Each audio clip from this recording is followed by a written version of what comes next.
guest coming up. Hai Hong is partner and chief economist of Grow Investment Group. Hai Hong, when you look at those services numbers, what does it signal to you in the Chinese economy? What does it tell you? Yeah, I think no one should be too surprised by a stronger than expected service PMI.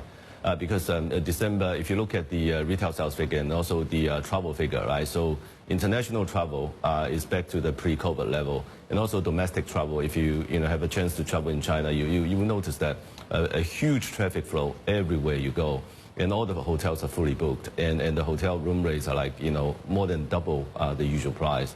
So all those things are telling us that the consumer remains somehow resilient. But then at the same time, if you look at the manufacturing PMI a few days ago, that is showing a contraction. So what that means is that the upstream sector, the production sector, is still having it tough. But I think the consumer is trying to have some fun in an economic downtime. Okay, so consumer clearly leading the way in this recovery, manufacturing still a laggard. We know that Chinese top leaders at the end of last year pledged to adjust policy to support the recovery of the Chinese economy this year. What kind of stimulus measures are you hoping to see, or do you expect to see this year? Yeah, well, we've seen the first time PSL expansion in more than 12 months now.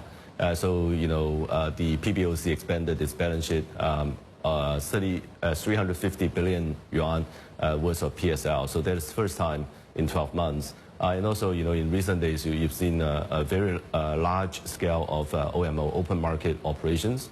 And also, many of us are expecting triple R cut, and also even an interest rate cut is coming our way because the balance sheet expansion or the quantitative measure that the PBOC is adopting now is a prelude to interest rate cut, which is a price-based measure.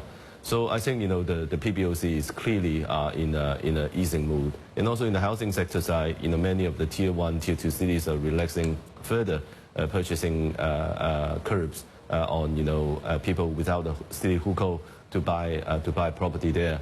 So things are continue to be relaxed, but then at the same time, the market is not taking into any of these signals into account and continue to trend down. Why do you believe that if there were further aggressive easing measures, that it could ironically put even further pressure on the deflationary situation in China? Yeah, I think initially that seems to be the case, right? So China has been easing for most of the last year. And, the obvious result is that, huge pressure on the Chinese yuan, but then at the same time, the economy is not responding. If you look at where the money is going, right, so much of the money is going to the production side of the economy, and that leave us with a strong deflationary set of number in terms of PPI, and also a further excess of capacity. But then consumption, even though remain resilient, it is still trying to sort of catch up back to the pre-COVID level. So, in a sense that, you are exacerbating the oversupply situation in China by easing further, right? Because much of the credits now is going back to the production sector. And then at the same time, in the housing sector, you're seeing a surging savings rate in, amongst the Chinese household.